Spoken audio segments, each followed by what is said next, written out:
There we go. I think we got it now. All right. Well, hello everyone. It is 6:01 p.m. So we had a little technical difficulties, but we're here now. So hello, welcome to the Green Table Senior Care Talk Show. I'm Kayla Bowens. I'm with the admissions team, and joining me to my right is Mr. Lee Wright. He's the director of transportation. So we'll be your co-host for tonight. So we'll get right into it. Today's topic, we're going to be talking about the silver tsunami. So if you guys have been paying attention to our company page, Innovative Senior Solutions, then you have probably heard us talking about the silver tsunami. So for those of you who don't know what the silver tsunami is, the silver tsunami is what we use to describe the massive um, growing or aging population known as the baby boomers. Mm. So by 2030, 1 in 5 Americans will be 65 or older. So that is the wave that we're getting ready to prepare for, and me and Lee are gonna share a little bit about how you can prepare for that. Wonderful, wonderful. Yes. Well, good afternoon, everybody. Glad to be on with you. If you haven't already, please take a moment to share the page, to like it.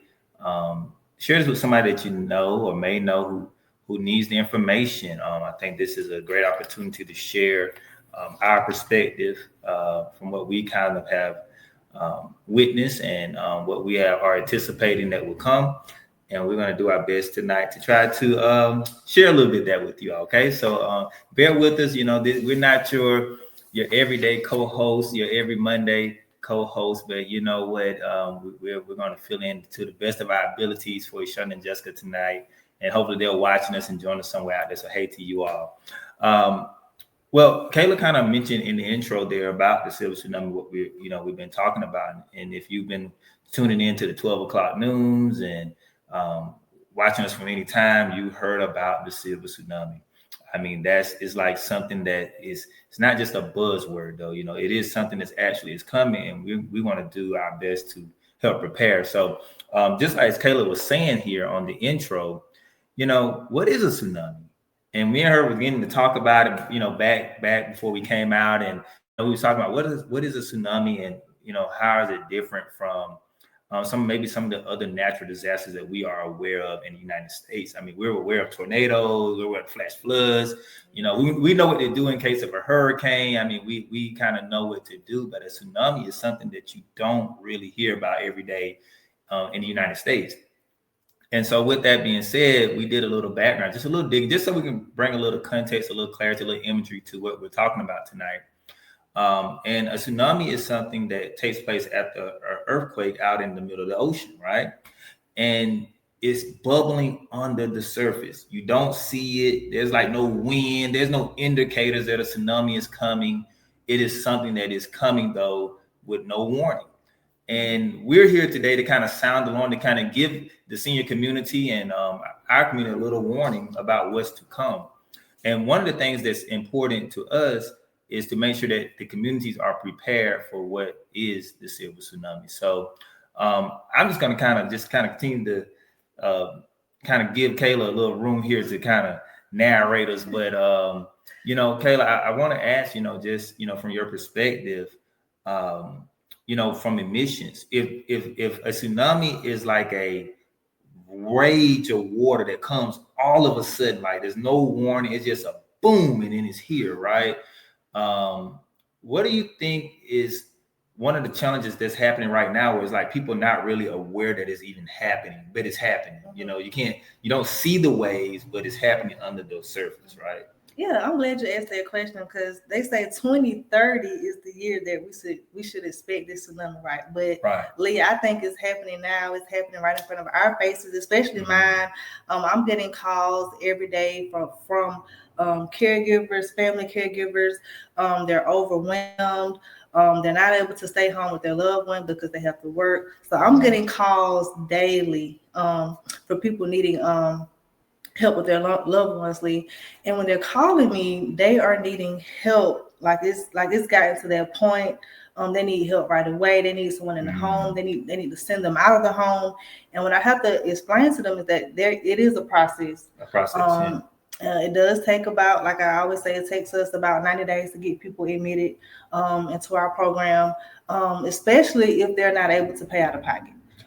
If that is an option for them, it's as simple as getting forms signed by their doctor, and we're able to admit them and start providing services. But if that's not the case, then they do have to apply for waivers, and that is what takes the 90 days. 90 days. 90 days. Wow. 90 days. So just imagine, if you're calling, you're overwhelmed and you're needing help, and then that's what I have to drop that bomb daily that it's going to take 90 days, and that kills me. So I really want to express that you do have to prepare. If you see signs, like if you see that your loved one, they may be dealing with memory loss. They may, just becoming forgetful. They're leaving the stove on at home. They're not remembering to take their medications. They're not eating. Those are some things that you need to pay attention to. So if you see those things are happening, then that is a sign that you need to start preparing for some type of help. And the interesting thing like that you mentioned there is like, you may see signs, in little things. You may try to brush it off, right? Mm-hmm. But you're saying don't wait. Don't wait, because it is a process. It does take time.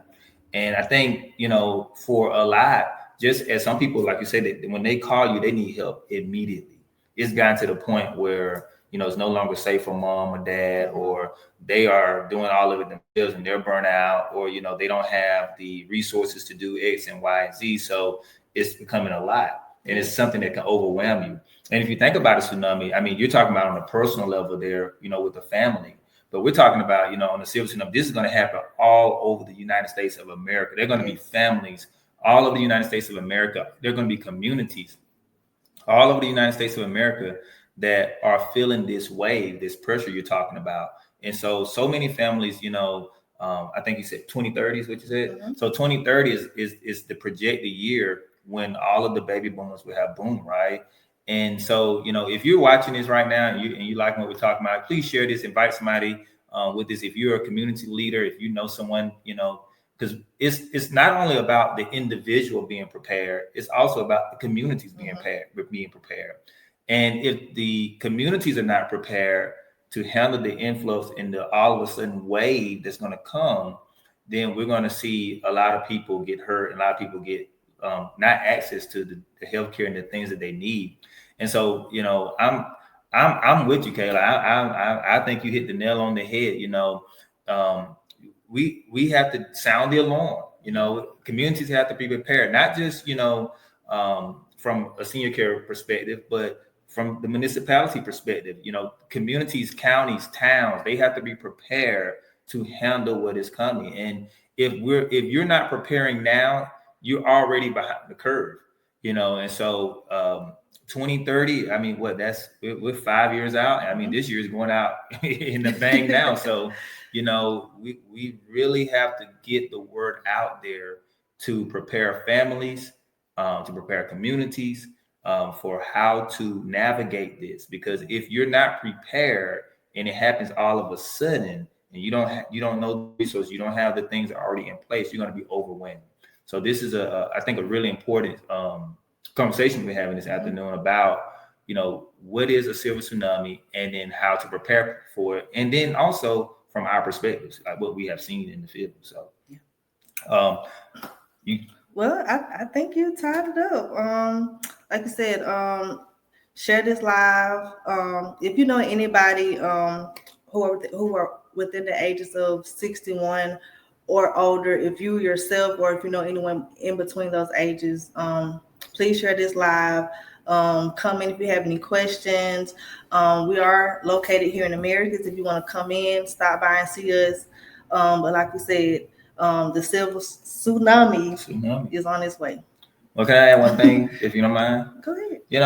And as we were thinking and we're talking, through this, like you work on the admission side of things, right? So your job is to, get people signed up, or once they have signed up, is to get them enrolled in the programs, let them know what's available to them, point people in the right direction, right, and link programs to them. And I think about from a transportation perspective, once you do your role in your position, what you're called to do with them, then transportation is like the middle linkage. I just feel like, transportation. We have community transits. We have modern. If you live in the city, we have different other transportation avenues that are available. But if we don't prepare now and we don't get ready, then the linkage to the healthcare, the linkage to the doctor appointments, the linkage to the follow-up appointments, the linkage to going able to get medication, the linkage to being able to go out and get groceries, all of these things that our senior community would depend on as far as transportation goes will go missing. And it's I think it's critical, mission critical for the rural communities, that not only that sometimes doesn't have the resources that the cities have, larger cities, but how to be prepared in those areas. I think that's one thing that's on my mind, is that if we want to talk about being prepared, well, it's one thing to get them in the program, but then it's another thing to link them back to the follow-up appointment. So if we don't do this, and the communities don't take this to heart and start to work on putting a plan in place of how to address this before 2030, before 2050, we get those places, you'll see many seniors like sitting in isolation or being neglected or not having access to the health care that they need. And so I think these roles that we're discussing tonight, as far as it's just a conversation, it's to spark the idea, what you can discuss with your community leaders, what you can discuss with the healthcare organizations in your area, or what you can, reach out to Innovative Senior Solutions to find out more information about, is about how to prepare and how to get that thought, that wheel turning of this is where we are now. So I just wanted to share that, Kelly, if you didn't mind. Question. Oh, I think, okay, we have a question. I'm sorry, I didn't see it in the chat, but go ahead, Kelly. You want to tell us what we got? Yes. So the question is, what services do our transportation department offer? So what service do our transportation department offer? So here at Innovative Senior Solutions right now, we operate to service the seniors that attend our adult day centers. We provide transportation to and from their homes, and then from the center back to their homes. We also do intermediate transportation as far as when it comes down to doctor appointments.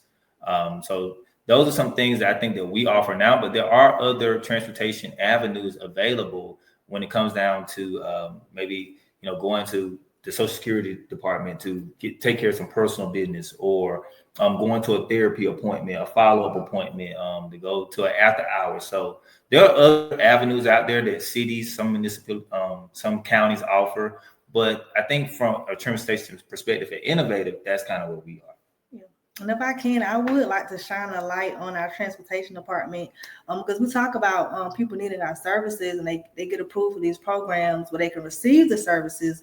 But sometimes there is an issue with transportation. Their loved one is at work. They don't have transportation. A lot of them cannot drive. So transportation is a big piece for adult day. And so I just want to shine a light on transportation, because without you guys, I don't know, Lee, it would be pretty hard to admit these people without the transportation. Well, I thank you, for saying that, but it's the linkage, right? It's the linkage. And, when we talk about the numbers, we say, hey, there's in 100 days, every 100 days, 1 million people turn 65. We're telling you the numbers, right?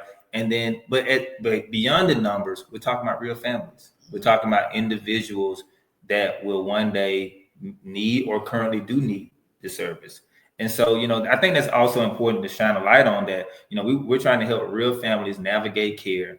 And, we can't stop the wave. We can't stop the tsunami from happening, right? I mean, we just can't. You just got to ride the wave. But we can help families we can help guide families of how to ride the wave, what's available. Here's who you need to talk to. Here's what you need to do next, and then this is what's available. So being able to help families get through it safely, because the ones that are prepared will have the ability to be able to navigate it safely. Yes. So I know we got a couple people on. Thank you all for joining on. We're quick and short tonight. Hi, Sis Carter. It's Evelyn Carter on. She said hello us too. Please leave us something in the chat. We'll do our best to answer. If you haven't already, please share this with someone. Invite them to come on and join us and be a part of the conversation tonight. And I just ask that, if you haven't already thought about some of the barriers to senior care that's in the industry, some of the challenges that our seniors may face coming up to 2030, and even present now. Drop it in the chat. Let us know. Help us to get our wheels turning. Help. If you're seeing something in the community, if you're seeing something, that can probably be done better. Yeah, join the conversation. We want you to be a part of the conversation too. We want you to invite you in. Drop something in the chat. Let's talk about it.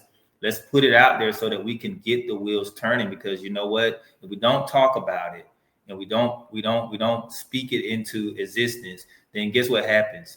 People go without service. People go without the help they need. People are left in isolation. People are left neglected. And we don't want that to happen to anyone, to our seniors in our communities who have paved the way for each and every one of us. So if there's nothing else, nobody's going to jump in the chat and share anything with us or ask us anything or add some fuel to the fire. We take it all. We're not we're not afraid to ask for help. You know what I mean? So if there's nothing else, Kay, you want to wrap us up? Or Yeah, I'll wrap it up. I think you said it earlier, Lee, that we are here to just ring the alarm.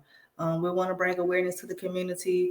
This tsunami is on its way in 2030, and like I said, I'm seeing some of the raindrops now. Right. So yes, we'll be here again next Monday at 6 p.m. So join us. We're going live. I'm gonna say this now. You probably have your favorite co-host back in the seat next Monday. It probably won't be us too, but hey, we always are glad to be on with you all. Thank you all so much for sharing this. Thank you so much for dropping something in the comment, letting us know that you are on with us, and we thank you all for your time this afternoon. All right, bye. All right, bye bye.